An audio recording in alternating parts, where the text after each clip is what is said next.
We're Kim and Al. Last year, we made some pretty big changes. We retired, sold our house in the city, and moved north to an old farm homestead at the end of its life. Our plan is to build an off-grid home ourselves. This year, with our solar and septic systems completed, as well as basic four-season shelter, we're ready to take on the challenge of building our forever home. We're excited to share our experience as we continue to create this new life on the North River.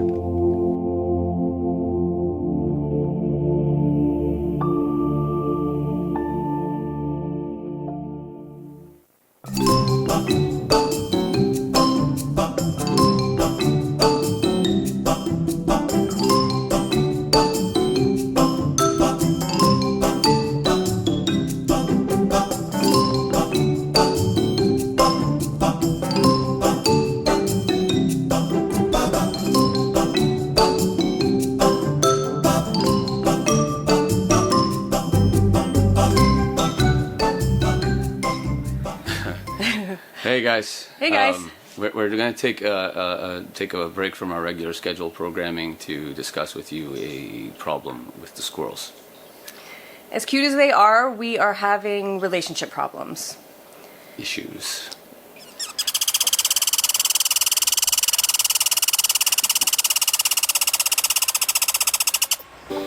There are a couple factors contributing to this issue. The first is overpopulation. It's a combination of food surplus, mainly the chestnut and butternut trees, and reduced predators, likely because we're not living in the undisturbed wilderness. But we have seen hawks and weasels on the property, but just not that often. The second issue is the existing outbuildings. They provide better housing opportunities than what is otherwise available. This is why there are squirrels trying to move into our outhouse, the farmhouse, the woodshed, and the solar shed. There are lots of ways to manage squirrels, and some of them are more bristly than others. For us, we want to live in harmony with the squirrels. So to address the overpopulation, we'll continue to encourage biodiversity in general, which will encourage more predators to move into the area, and then we'll just let nature take its course. There's a great little documentary on Netflix called The Biggest Little Farm that goes into detail about the benefits of facilitating biodiversity as an alternative to shooting or trapping. As far as the outbuildings are concerned, we took care of the solar shed earlier in the summer, so that is now squirrel-proof. We don't really want to add to the design of the outhouse or the woodshed, and we're dismantling the farmhouse. So we're going to build 3 proper squirrel houses that will hopefully be seen as a more attractive option.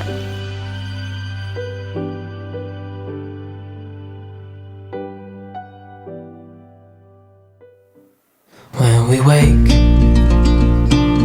hear the birds and see the sun. Side by side our fears are done. Oh, the good times just begun.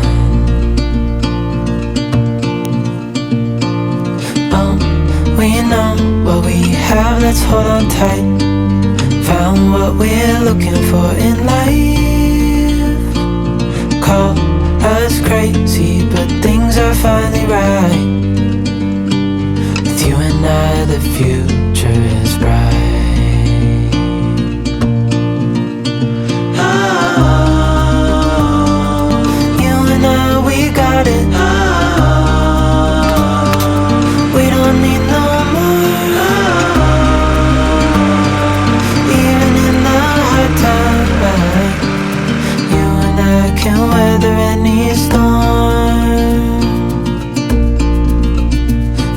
Sleep, hear the crickets, see the moon. Side by side and through. No limit to what we can do. Oh, we know what we have, let's hold on tight. Found what we're looking for in life. Call us crazy, but things are finally right. With you and I, the future is bright. Oh, you and I, we got it. Oh, we don't need no more. Oh, even in the hard times, you and I can weather any storm.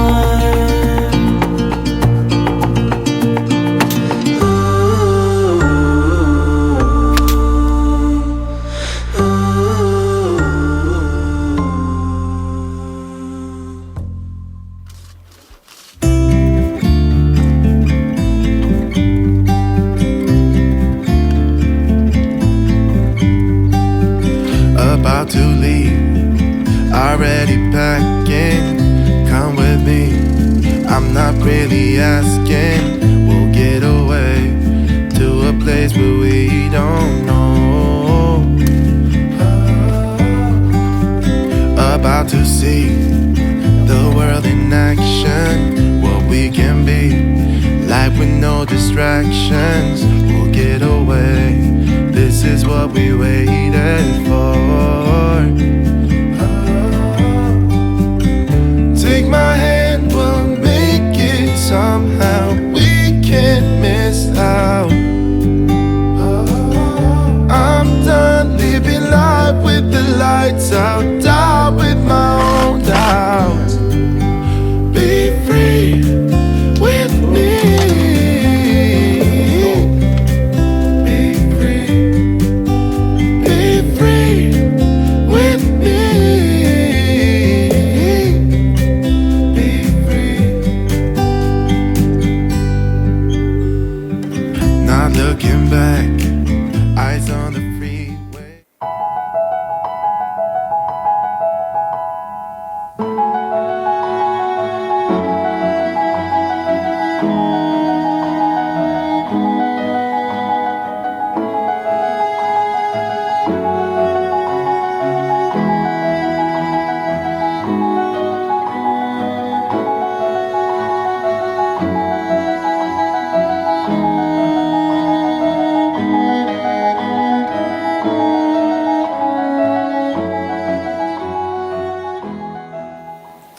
Hey folks, just want to give you a little more detail around the squirrel issue that we have, the problems that we're having with them, and then the solutions and why we chose the solution that we did. Some of it based on fact, some of it based on my theory, just, you know, vibing off some of the facts that we gathered. So the squirrels themselves, if they get into places where you don't want them, and I remember this as a kid, they got into the soffit in our house where I grew up. And my dad's solution at the time was to use his old 40s pellet gun to essentially snipe this squirrel. And when I was a kid, we used to keep them as pets out where we used to camp in the summer. So it was kind of this love-hate relationship. When we were at camp, we didn't really care. We would feed them, you know, they'd end up kind of being a part of the family. They would just walk right into the trailer, and you know, at one point we had set it up so that they could help themselves to the nuts and the cupboards. But then when we were back home in town, they were a nuisance in that, you know, anyone's had this experience. Once they've decided they want to be somewhere, it's very hard to keep them out. They will chew through wood, just like a rat will. And then once they get into where there's insulation, they will make a wondrous mess of that, shred it up to bits, effectively ruining its insulating qualities, and they'll turn it into their nesting material. I'm not even sure if it's good for them, given that it's all full of fiberglass, but it is what it is. So what we had read is that there's kind of two phases in squirrel behavior.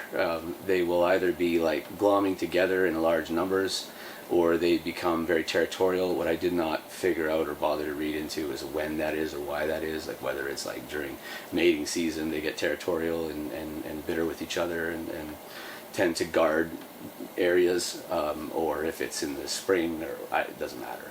Point being is, what we figured is if we create a more desirable house or place for them to nest in, that and then put that in the vicinity of the buildings we're trying to keep them out of, that they would choose those instead. And then not only would it get them out of those buildings and keep them from constantly trying to build nests in the boxes and storage and chewing up things, which they've been doing, because it's not only just chewing their way in, but like for instance, we have some work belts and things, you know, like little bags and things that hang off your work belt. Depending on the job you're doing, you can add them and remove them. But because they were in the bucket that they're building the nest in, they chew that all up too and shred it. So they're effectively not just wrecking things that are easily replaced, like the cedar shakes and stuff like that, but they're actually ruining some of our stuff. So that being said, we built our first squirrel house. We hung that above the woodshed in the tree. A couple of key points that I read: it should face south, should have a 3-inch hole. Bigger will invite other things to live in it. Smaller, they may choose not to use that spot. So 3-inch hole facing south, about 18 inches, and then 12 by 12 on the bottom. So just, you know, like a tall box. And that's what we built. And then the idea would be, when they're in that territorial mode, that one squirrel living in that house will chase off the other squirrels that are trying to move into that area, and so we don't have to worry about other squirrels moving into the woodshed or, you know, or the outhouse down by the water, simply because we've got that guard squirrel there who we've, you know, moved into alternate arrangements or alternate living space. And so far that seems to be the case. We were very happy the other day. I just went out in the evening and I just staring at the box, and I noticed a little head poke out, just the silhouette of it. So we're happy to say that, you know, step one is done. They've moved into that, or at least one has moved into that box. I don't know if there's a point where they kind of glom together and they all stay in the same nesting area. That's some of the stuff I didn't bother to look into. If they're all living in that box together, I don't care if there's 20 squirrels rammed in there. I don't care if they're jammed in with a broomstick. They're not in the woodshed. They're not chewing our stuff up. Bueno, I'm happy with that. So our next step will be to build a second house. We'll hang that in the jack pine right beside the outhouse, and hopefully the same thing. Either the one or many squirrels that are living in that area will move into that box, get the hell out of our outhouse, and stop wrecking it, because they've chewed up the legs on the little table we put in there. I actually had to replace some shingles, because all the shingles that I used made of bark, they've torn those up, because apparently it makes great nesting material. So that's really where we're at today. Today, nice sunny day. It's cold out, but I shoveled a path to get the table saw out, and I'm going to rip up some boards and stuff and build another squirrel house, hang that over the outhouse. The third one that we want to build will be for the farmhouse, but we don't need to worry about that until that actually starts coming down and they can't live in there anymore. That's where we're at.